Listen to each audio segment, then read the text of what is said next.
All of you very very good evening. आजच्या या महत्त्वाच्या भागामध्ये आज आपण विविध स्पर्धा परीक्षेमध्ये इंग्रजीचं महत्त्व काय आहे, इंग्रजी कशा प्रकारे आपल्याला आली पाहिजे.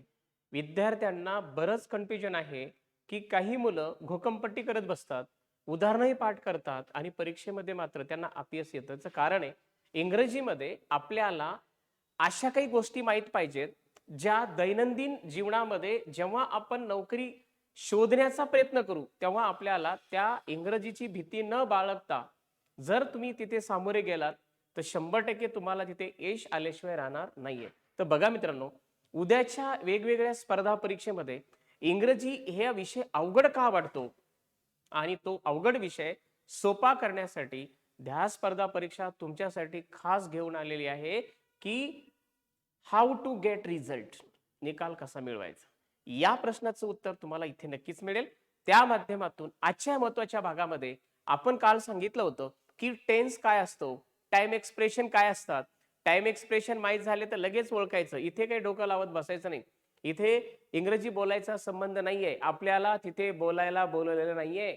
आपल्याला चार पैकी माझं कोण चार पैकी माझं कोण ही ओळखण्यासाठी आपण तिथे आलेलो आहोत.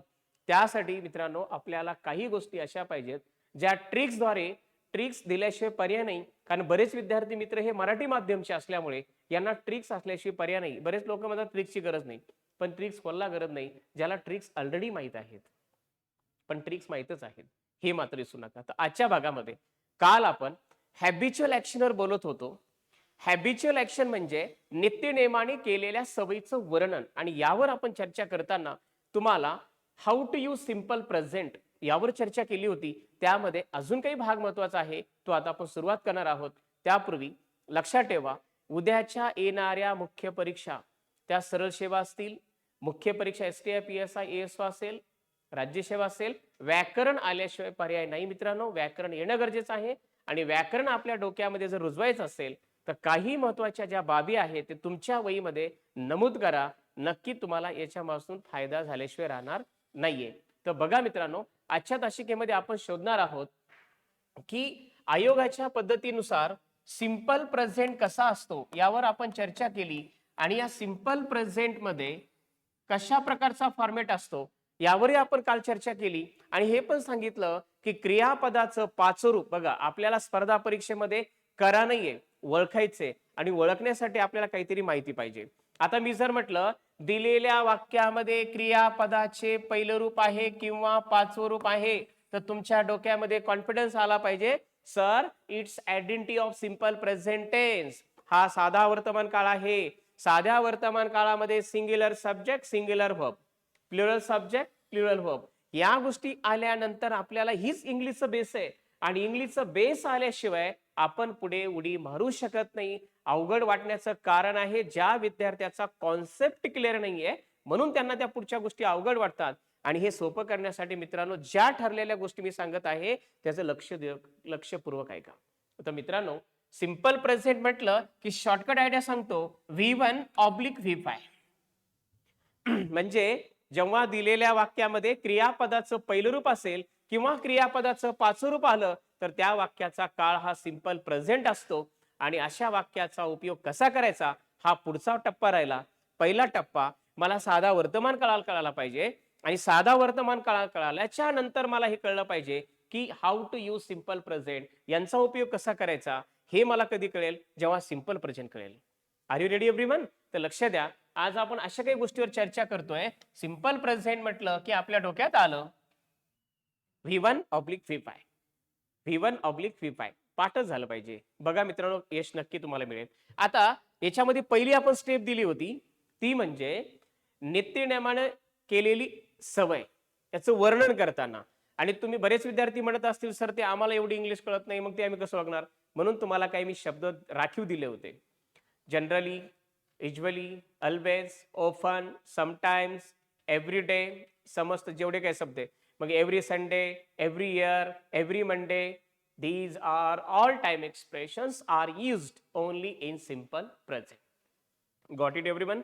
नक्की अपेक्षा करतो समजलं असेल. आता आम्हाला शोध घ्यायचा आहे यावर कशा प्रकारचे प्रश्न येतात, या टेन्स ओरिएंटेड कशा प्रकारचे स्पर्धा परीक्षेत आतापर्यंत प्रश्न विचारले, कशा प्रकारचे प्रश्न आहेत आपल्याला हेच माहित नाही, म्हणून आपण त्या दिशेने जाताना अडकळत पाय टाकतो.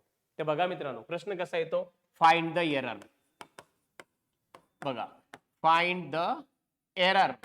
मग तुमची बँकिंग असेल, तुमचं एनडीए असेल, तुमची सरळ सेवा असेल, तुमची क्लास 2 पोस्ट असेल, तुमची क्लास 1 पोस्ट असेल, फाइंड द एरर. खालील वाक्यातील चूक भाग ओळखा.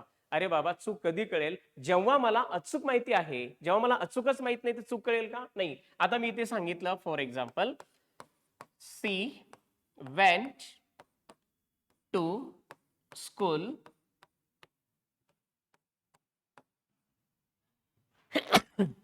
Every day. बघा फ्रेंड, आणि ते सांगितलं, इथे असं सांगितलं, A B C and D. Find the error. खालील वाक्यामध्ये चूक भाग ओळखा. आता बघा फ्रेंड, मला अचूकच माहिती नाही तर चूक कसं कळणार? आणि अंधेटोले मारून माझं स्वप्न पूर्णच होणार नाही ना. उद्याच्या मुख्य परीक्षेला जर मला सामोरे गेलो, आता सामोरे गेल्यानंतर मला हे चूक भाग ओळखला नाही. चूक कधी ओळखता येईल? जेव्हा मला अचूक माहिती आहे, अचूक माहिती आहे तरच मी ओळखेल. तर बघा फ्रेंड, आता ज्या विद्यार्थ्यांना मी काल काळजीपूर्वक शिकवलं होतं त्या विद्यार्थ्यांचं उत्तर कन्फर्म येणार आहे की सर, या वाक्यामध्ये बी हा एरर पॉइंट आहे. वाय? त्याचं कारण आहे, दिलेल्या वाक्यामध्ये टाइम एक्सप्रेशन कोणता आहे? Every day. मग काय सांगितलं आपण काल?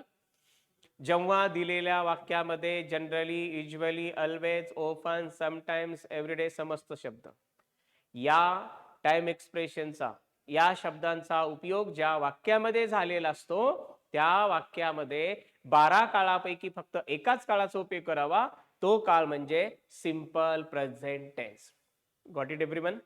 Simple present tense. आता तुम्हाला सिंपल प्रेझेंट तर माहिती आहे ना. सिंपल प्रेझेंट म्हटलं की तुमच्या डोळ्यासमोर काय? Subject plus V1 oblique V5. V5 कसा तयार होतो? V5 हाऊ टू मेक, कसा बनतो? जेव्हा दिलेल्या वाक्यामध्ये मुख्य क्रियापदास यस लागलेला प्रत्यय असेल, ईएस प्रत्यय असेल, तेव्हा तो क्रियापदाचं रूप हे 5व्या रूपात जातो. बरेच विद्यार्थ्याला पहिलं, दुसरं, तिसरं, फार झालं तर चौथं, इथपर्यंतच क्लिअर आहे. Present participle, past participle, its and, but that is not fair. आपल्याला जर पुढे अजून काय बघायचं असेल, वेगवेगळ्या परीक्षेला सामोरं जायचं असेल मित्रांनो, तो इंग्लिश शिवाय पर्याय नाहीये, हे सुद्धा विसरून चालणार नाहीये. परत ऐका, फाइंड द एरर हा टॉसर असा प्रश्न आला एरर डिडक्शनचे, तर त्यावेळेस तुमच्या डोक्यामध्ये अचूक माहिती शोधण्यासाठी वेळ न लावता उत्तर गिरवण्यासाठी तुम्हाला अचूक माहितीचा शोध घ्यावा लागेल. ती माहिती म्हणजे कोणती? एकदम सोपी. लक्षात बघा, इथे काय आलं? Every day. तुम्ही लगेच म्हणणार, sir it is habitual action. ही सवय दाखवलेली आहे, नित्यनेमाने केलेली गोष्ट आहे. आणि अशा प्रकारच्या वाक्यामध्ये जर या सांगितलेल्या शब्दापैकी कोणताही शब्द आला तर तिथे फक्त साधा वर्तमान काळ असतो. आणि मला माहिती आहे सर की साधा वर्तमान काळ हा नाहीये, कारण इथे second form of the main verb, क्रियापदाचं, मुख्य क्रियापदाचं दुसरं रूप आलं, म्हणजे हा सिंपल पास्ट आहे. आणि सिंपल पास्ट ची ही हॅबिच्युअल ऍक्शन नाहीये, ही साध्या वर्तमान काळाची आहे. म्हणजे या ठिकाणी हा एरर पॉइंट आपल्याला ओळखता आला पाहिजे. इथे पाहिजे she goes, it's identity of tense. Got it everyone? या प्रकारचा प्रश्न. आता आपल्याला ही जर फाइंड द एरर ओळखायचं असेल तर आपल्याला नक्कीच पुढच्या गोष्टी काय येणं गरजेचं आहे. बघा मित्रांनो, पुढच्या भागामध्ये सर्व काळांचं विश्लेषण अशाच प्रकारचं होणार आहे की आपल्याला साध्या वर्तमान काळामध्ये त्रिकालबाधी सत्य असेल, 2 + 2 = 4. कोणी तर म्हणणार नाही 3 आहे आमच्याकडे, 4च होणार, ही त्रिकालबाधी सत्य आहे. आता आपण जर अशा प्रकारचा अभ्यास करत गेलो तर आपल्याला अडचण येणार नाही. हे झालं सिंपल प्रेझेंटची ओळख. मी तुम्हाला थोडक्यात सर्व काळांची आणि त्यांची युजेसची ओळख देणार आहे. अपेक्षा करतोय की पुढच्या डिस्क्रिप्शन टॉपिक मध्ये तुम्हाला ही सर्व सखोल माहिती मिळेल. सर्व प्रश्नपत्रिका सोडून देणार आहे आणि प्रत्येक प्रश्न कशा प्रकारचा येतो आणि त्या प्रश्नाचं उत्तर तुम्हाला का येत नाही याची सुद्धा मी खात्री करून देणार आहे मित्रांनो. पण परत ऐका, हा व्हिडिओ तुमच्या मित्राला शेअर करायला विसरू नका. आणि पुढच्या परीक्षेमध्ये जर एस संपादन करायचं असेल, ज्याला इंग्रजीची खूप भीती वाटते, अशा विद्यार्थ्यांनी हा व्हिडिओ तर पाहिल्याशिवाय राहूच नाही असं मला वाटतं. आता हे झालं सिंपल प्रेझेंट. मी थोडक्यात प्रत्येक काळाची माहिती देणार आहे. आता त्यानंतर मी घेतोय प्रेझेंट प्रोग्रेसिव्ह. प्रेझेंट प्रोग्रेसिव्ह, ज्याला आम्ही कंटिन्युअस पण म्हणतो. अपूर्ण, जो अपूर्ण म्हणजे जो चालू. मी जेवण करत आहे याचा अर्थ माझं जेवण झालं नाही हे समजून घ्यावं. मी अभ्यास करत आहे याचा अर्थ माझा अभ्यास अजून अपूर्ण आहे, याचा अर्थ माझा अभ्यास चालू आहे. ओके. तर प्रथम आम्हाला काय शोध घ्यायचा प्रत्येक काळावर? Simple. What's identity of simple present, what's identity of present continuous, what's identity of present perfect continuous. या प्रकारचे जे आपण अभ्यास करत गेलो, तर मला वाटतं आपल्याला कुठल्याही प्रकारची अडचण येणार नाही. त्यासाठी डोक्यात ठेवा. प्रथम याचा आपण फॉर्मॅट घेऊया, की हे फॉर्मॅट कसा ओळखायचा. हे सख्खे भावंडे आहेत. Simple continue subject plus am oblique is oblique are plus V4 plus object. हे बघा, it is identity of present continuous, ज्याला आपण कॉन्टिन्युअस म्हणतो, ज्याला आम्ही प्रोग्रेसिव्ह म्हणतो. आता या वाक्यामध्ये तुमच्या डोक्यात आलं पाहिजे, जेव्हा दिलेल्या वाक्यामध्ये एम हे काय आहे? टू बी चे वर्तमान काळी सहाय्यकारी क्रियापद. टू बी चे वर्तमान काळी सहाय्यकारी क्रियापद एम इज आर हे आलेले असेल व मुख्य क्रियापदाच्या पहिल्या रूपाला जेव्हा आयएनजी हा प्रत्यय लागतो, तेव्हा त्या क्रियापदाचं हे चौथं रूप तयार होतं. आता पहिला मुद्दा आपल्याला हा काळ क्लिअर झाला पाहिजे. काळ क्लिअर झाल्याच्या नंतर त्याचा युजेस कसा होतो हा पुढचा भाग. पण कसा यूज होतो हेच माहित नाही, कसा काळ असतो हेही माहित नाही, तर त्याचं युजेस करणार कसं आणि त्या प्रकारचे परीक्षेला प्रश्न आल्यानंतर ते ओळखणार कसं, ही तर दूरची गोष्ट आहे. ओके. तर बघा, टू बी ची जेव्हा दिलेल्या वाक्यामध्ये कर्त्याच्या जोडीला टू बी चे वर्तमान काळी सहाय्यकारी क्रियापद एम किंवा इज किंवा आर यापैकी कोणतेही आलेलं असेल आणि मुख्य क्रियापदाच्या पहिल्या रूपाला जेव्हा आयएनजी हा प्रत्यय लागला असेल, तर लक्षात ठेवा मित्रांनो, त्या वाक्याचा काळ म्हणजे प्रेझेंट कॉन्टिन्युअस टेन्स, ज्याला आपण प्रेझेंट प्रोग्रेसिव्ह टेन्स सुद्धा म्हणू शकतो. आता हे जर मुद्दा झाला, तर या सूत्रानुसार आपल्याला काही उदाहरणं बनवता आली पाहिजे आणि हे उदाहरणं बनवणं म्हणजेच तुमची खरी इंग्लिशचा पाया सुधारण्याची वेळ सुरू झाली समजायचं. तुम्ही डायरेक्ट जर पुढच्या टॉपिकवर गेलात आणि हेच टॉपिक क्लिअर नसेल आणि याच्यावर जर प्रश्न आला, तर तुम्ही ते उत्तर लिहिणार कसं? म्हणून काही गोष्टी येण्यासाठी काही गोष्टी मात्र आपल्याला एकदम क्लिअर भेटल्या पाहिजे, त्या अशा प्रकारे. ठीक आहे फ्रेंड, हे आहे am oblique is oblique are. आता याच्यानुसार आपल्याला काही वाक्य बनवता येतील, जसं की दे आर प्लेइंग. बघा, they are playing, we are playing, they are playing, we are playing, he is singing, he is singing a song, they are playing kho-kho. Clear झालं पाहिजे. they are playing cricket. बघा friend, these are present continuous. हे वाक्य कोणत्या काळाचे आहे? Present कॉन्टिन्युअस. पण परीक्षेमध्ये एवढं सोपं येणार नाहीये फ्रेंड. पण त्या परीक्षेमध्ये विचारलेल्या प्रश्नाचं उत्तर जर आम्हाला अचूक गिरवायचं असेल, तर पहिला टेन्स माहित झाला पाहिजे आणि टेन्स माहित झाल्याच्या नंतर त्याचा यूज कसा करायचा. How to use present continuous, how to use present perfect, how to use simple present. These information is most important for your competitive exams. Okay, लक्ष द्या. दिलेल्या वाक्यामध्ये कर्त्याच्या नंतर एम किंवा इज किंवा आर आला असेल आणि मुख्य क्रियापदाला आयएनजी प्रत्यय लागला असेल, तर तो काळ म्हणजे प्रेझेंट कॉन्टिन्युअस टेन्स, याने present progressive tense. Got it? हे झाला काळ. आता आम्हाला काय शोध घ्यायचा? सर अगोदर आम्हाला काळ कसा आहे हे क्लिअर करा. आता तो मी क्लिअर केला. आता पुढचा भाग याच्यावर काय चालणार? How to use present continuous tense, चालू वर्तमान काळाचा उपयोग कसा करावा. लगेच हेडलाईन टाका, how to use present continuous in competitive exam. How to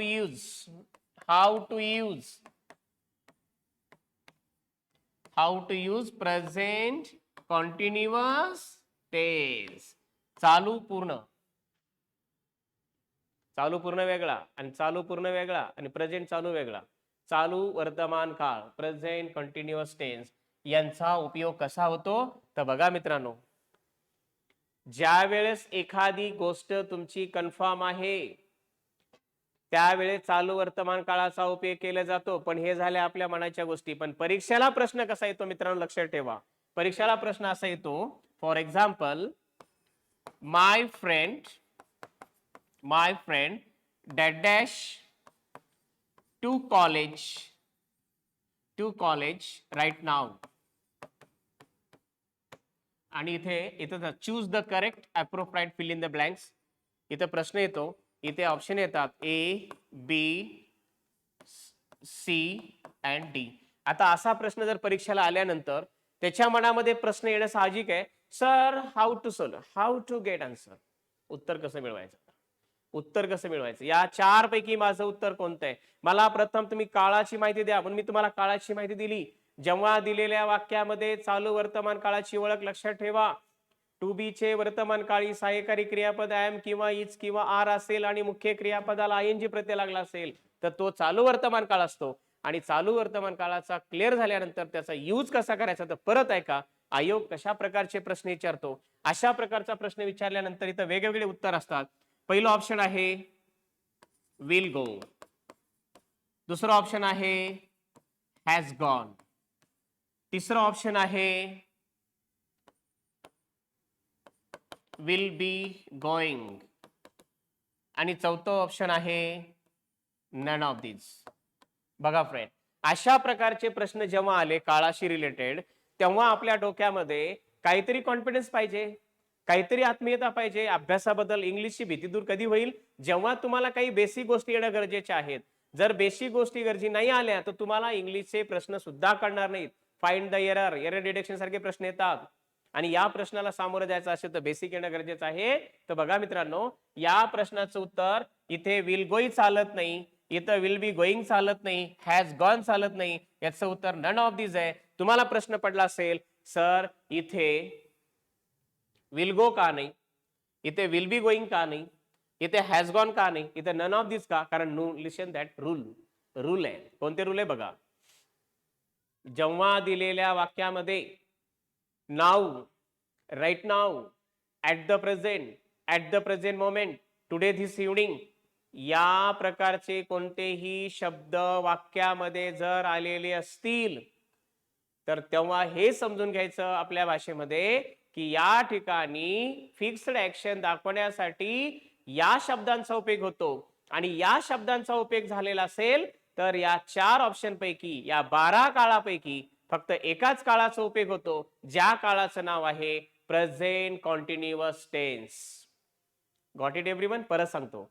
जेव्हा दिलेल्या वाक्यामध्ये now, right now, at the present moment, today this evening etcetera या प्रकारचे शब्द आले तर बिनधास्त त्या 12 काळापैकी फक्त एकाच काळाचा उपयोग करा. तो काळ आहे चालू वर्तमान काळ. मग चालू वर्तमान काळ कसा असतो हे तर आपण अगोदर बघितलं आणि त्याचे टाइम एक्सप्रेशन तुमच्या डोक्यात जर बसले तर मला वाटतं तुम्हाला अडचण येणार नाही. म्हणून तुमच्या हातामध्ये वही पेन ठेवा आणि लिहून घ्या. जेव्हा दिलेल्या वाक्यामध्ये now, right now, at the present moment, today this evening या प्रकारच्या शब्दाचा उपयोग झालेला असेल तर त्या वाक्यामध्ये 12 काळापैकी फक्त एकाच काळाचा उपयोग करावा. तो काळ म्हणजे प्रेझेंट कॉन्टिन्युअस टेन्स, याने चालू वर्तमान काळ. मग बघा इथे कोण आलं, कोणता टाइम एक्सप्रेशन आला, राईट नाऊ. ते समजून घ्यायचं ही फिक्स्ड ऍक्शन आहे आणि या ठिकाणी 12 काळापैकी कोणत्याही काळाचा उपयोग न करता फक्त 12 पैकी एका काळाचा उपयोग होतो, ज्या काळाचं नाव आहे present continuous tense. Are you ready? So I hope you will be understand. मग इथे उत्तर काय पाहिजे तर my friend is going to college right now. मग बघा फ्रेंड, आता याच्यावरती कसा जरी प्रश्न आला, कसाही प्रश्न फिरला, फाइंड द एरर. आता तुम्हाला एक गोष्ट माहित झाली कोणती, व्हॉट्स आयडेंटिटी ऑफ प्रेझेंट कॉन्टिन्युअस. जेव्हा वाक्यामध्ये टू बी चे वर्तमान काळी सहाय्यकारी क्रियापद एम किंवा इज किंवा आर असेल व मुख्य क्रियापदाला आयएनजी हा प्रत्यय लागला असेल तर समजून घ्यायचं ते मुख्य क्रियापदाचं चौथुरूप असतं. म्हणजे जेव्हा ज्याला आपण प्रेझेंट पार्टिसिपल म्हणतो, जसं की जेव्हा मुख्य क्रियापदाला आयएनजी प्रत्यय लागला ते चौथुरूप झालं. याचा अर्थ दिलेल्या वाक्यामध्ये चालू वर्तमान काळाची ओळख, चालू म्हटलं की चौथुरूप, पाचवं नाही चौथुरूप, पाचवं म्हटलं की सिंपल प्रेझेंट आणि एम इज आर च्या जोडीला V1 प्लस आयएनजी झाला प्रेझेंट कॉन्टिन्युअस. आणि प्रेझेंट कंटिन्युअस माहीत झाल्यानंतर त्याचा युजेस कसा करायचा हे तुम्हाला दिलेले शब्द तुमच्याकडे नमूद केलेले आहेत. जसं की now, right now, at the present, at the very present moment, today, this evening. These time expressions are used in present continuous. याचा अर्थ या शब्दांचा उपयोग दिलेल्या वाक्यामध्ये झालेला असेल तर मित्रांनो कुठलीही चिंता न करता 12 काळापैकी एका काळाचा तिथे उपयोग करा. ज्या काळावर आपण चर्चा केली तो काळ म्हणजे चालू वर्तमान काळ होय. आणि चालू वर्तमान काळाची आयडेंटिटी तुमच्या डोळ्यासमोर आहे, तुम्हाला मी दिलेली आहे. तर मित्रांनो घाबरता कशाला? 4 पैकी तुमचं कोण ओळखण्याची क्षमता तुमच्या तयार करायची असेल तर काही ज्या नोट्स दिलेल्या आहेत त्या नोट्स फक्त कन्फर्म करा आणि उद्याच्या येणाऱ्या प्रत्येक स्पर्धा परीक्षेला जिथे इंग्लिश सामोरं जायचंय तिथे या प्रकारे साध्या सरळ भाषेतल्या जे नोट्स नियम तुम्ही जर आत्मसात केले तर मला खात्री आहे तुम्हाला कुठेही अडचण येऊ शकणार नाहीये. पण न घाबरता न गोंधळात पडता काही नियम जर कन्फर्म केले तर तुम्हाला कुठेही अडचण येऊ शकत नाही. जसे मी तुम्हाला आता नियम दिलेले आहेत. मग या रिकाम्या जागेमध्ये तुम्हाला कॉन्फिडन्स आहे, या रिकाम्या जागेमध्ये मग विल गो नाही, हॅज गॉन नाही, विल बी गोइंग नाही, तर तिथे फक्त am is are plus V1 plus ING म्हणजेच it's identity of present continuous tense याने present progressive tense. I hope तुम्हाला नक्की कळालं असेल. मित्रांनो यात छोट्या छोट्या गोष्टी आहेत. या सर्व टॉपिकवर जर आपल्याला जर हक्क गाजवायचा असेल तर या बारीक बारीक गोष्टी तुम्हाला येणं गरजेचे आहेत. आणि पुढील पूर्ण भागामध्ये पुढील सर्व संपूर्ण इंग्रजी व्याकरणामध्ये तुम्हाला उद्याच्या येणाऱ्या 2023 मध्ये सामोरे जाणारी राज्यसेवा असेल, STI, PSI, ASO, तलाठी, ग्रामसेवक जेवढी इंग्लिश रिलेटेड परीक्षा आहेत ऑल कॉम्पिटिटिव्ह एक्झाम यामध्ये जर तुम्हाला परफेक्ट मार्क मिळवायचे असतील तर या टॉक टेस्टला या व्हिडिओला लाईक करा आणि तुमच्या मित्राला शेअर करा. अशाच प्रकारची सर्व व्याकरणाची माहिती तुम्हाला एकदम साध्या गोष्टी देणार आहे. फक्त ओळखा, अचूक गिरवा आणि नोकरी मिळवा. हा तंत्र लक्षात ठेवा. पुढच्या भागामध्ये लवकरच आपण भेटूया की प्रेझेंट परफेक्ट काय आहे, प्रेझेंट परफेक्ट कंटिन्युअस काय आहे, प्रेझेंट कंटिन्यूचे टाइम एक्सप्रेशन कोणते, प्रेझेंट परफेक्टचे कोणते आहेत, यांचा उपयोग कसा होतो, परीक्षेला प्रश्न कशा प्रकारे येतात, की भरपूर प्रश्नांचा सराव करणार आहोत. फक्त पाहत राहा. आपल्या या ध्यास स्पर्धा परीक्षेचे जे अचूक वेध आहे तो म्हणजे येणाऱ्या विद्यार्थ्याचं समाधान हेच आमचं समाधान. म्हणून प्रत्येक विद्यार्थ्यांनी लाईक कमेंट्स करा आणि तुमच्या मित्राला याच्यामध्ये सहभागी नोंदवा. उद्याच्या येणाऱ्या परीक्षेला जे विद्यार्थी इंग्रजीला घाबरतात त्यांनी तर हा व्हिडिओ पाहायला विसरूच नका. एकदम साध्या मराठीमध्ये तुम्हाला मी सर्व नोट्स देणार आहे. त्या नोट्सचा फायदा तुम्हाला नक्की प्रत्येक प्रश्नाचं उत्तर ओळखण्यासाठी 100% झाल्याशिवाय राहणार नाहीये. शेवटचा एक प्रश्न घेतोय की या प्रकारे कशा प्रकारचा प्रश्न येतो बघा मित्रांनो. आता जसं की आता हे तुम्हाला मी उदाहरण दिलं, आता तुम्हाला माहिती दिली. कोणती माहिती दिली? ती म्हणजे राईट नाव, नाव हे पूर्ण शब्द आहेत. Now, right now, at the present moment, today, this evening, these are हे शब्द आले. आता हे शब्द आले तर कोणता काळ वापरणार आपण? Present continuous tense. आता समजा हे शब्द वापरलेला आहे पण परीक्षेला काय केलं बघा. आता he was going to school, he was going to school at the present moment. बघा फ्रेंड, आता अशा प्रकारचं उदाहरण आलं तर मला कॉन्फिडन्स आहे तुम्ही सरळ म्हणणार आहे सर हे वाक्य कम्प्लिटली चूक आहे. या वाक्यामध्ये फक्त प्रेझेंट कंटिन्युअस पाहिजे, या वाक्यामध्ये सिंपल प्रेझेंट नाही, या वाक्यामध्ये पास्ट कंटिन्युअस नाही, तर फक्त प्रेझेंट कंटिन्युअस. का? कारण इथे शब्द कोणता आला बघा, at the present moment. At the present moment, these time expressions suitable only in present continuous. That's why it is error. Got it?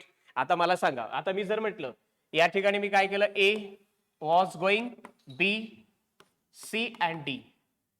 Choose the correct. Find the error deduction. तेव्हा तुम्हाला डोक्यात आलं पाहिजे sir these sentence completely wrong. But why? Because this time expression at the present moment, now, right now, at the present, today, this evening, these time expressions are used in present continuous and progressive. So that's why it is error. Got it everyone? I hope तुम्हाला नक्की कळालं असेल. ठीक आहे. तर इथे काय पाहिजे मित्रांनो, was going it's identity of past कॉन्टिन्युअस. ते हे चालणार नाही इथे का तुम्हाला आत्मविश्वास आला. तुम्ही मराठी माध्यम असा तुम्हाला एवढं तर ओळखता येईल ना की दिलेल्या वाक्यामध्ये सर सांगितलेला शब्द होता, तो शब्द आला इथे आणि तो शब्द आल्याच्या नंतर तिथे फक्त एकाच काळाचा उपयोग होतो, तो काळ म्हणजे चालू वर्तमान काळ. आणि चालू वर्तमान काळाचं सूत्र तुमच्या डोक्यात कन्फर्म झालेलं आहे. कोणतं बरं? To be's, am is are, am oblique is oblique are, V four याने मुख्य क्रियापदाला आयएनजी प्रत्यय लागला. म्हणजे समजून घ्यायचं it's identity of present continuous. प्रथम काय शोधलं? हा चालू वर्तमान काळ आहे आणि या चालू वर्तमान काळाचा यूज करताना हे शब्द जर आले, नाऊ असेल, राईट नाव असेल, at the present, today this evening, today this night, today this Monday, these are all things. यापैकी कोणताही शब्द दिसला तर मित्रांनो कुठेही कन्फ्युजन न होता एकाच काळाला प्राधान्य द्या. त्या काळाचं नाव आहे चालू वर्तमान काळ, present continuous tense. So all the best. I hope तुम्हाला नक्की कळालं असेल. पुढच्या भागामध्ये लवकरच भेटूया. सर्व कॉन्सेप्ट क्लिअर होणार आहेत. प्रत्येक व्हिडिओला कशा प्रकारचं तुम्हाला वेटेशन कनेक्टेड ऑफ द पॉवर्स, तुम्हाला कशा प्रकारचं प्राधान्य द्यायचं तुम्ही ठरवा. प्रत्येक स्पर्धा परीक्षेच्या प्रश्नपत्रिका चाळा, तेव्हा तुम्हाला अंदाज बांधता येईल की नेमकं मी कुठं कमी आहे आणि ही कमतरता मी कोणाकडनं मिळू शकतो, याचं उत्तर तुम्हाला मिळाल्याशिवाय राहणार नाही. So all the best. पुढच्या टॉपिकमध्ये लवकर भेटूया. All the best for your study.